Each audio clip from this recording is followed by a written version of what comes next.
দর্শনার্থীদের কাছে আমরা বারংবার অনুরোধ করছি, বৈধ গেট পাস ছাড়া আপনারা অতিথি এবং সদস্য গেট দিয়ে প্রবেশ করবেন না। বৈধ সদস্য কার্ড ছাড়া আপনারা সদস্য গেট দিয়ে প্রবেশ ছাড়া মণ্ডপের ভেতরে প্রবেশ করতে দিতে পারবো না। আমাদের অবাঞ্ছিত প্রতিযোগিতা সকল দর্শনার্থীদের সকল এই আয়োজন, এই বিশাল আয়োজন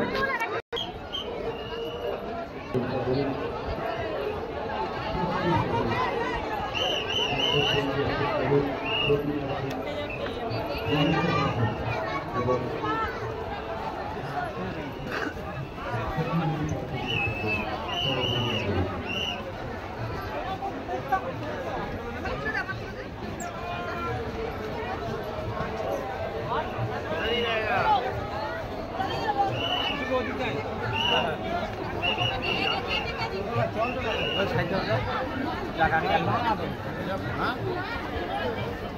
फोटो सुंदर आएगा।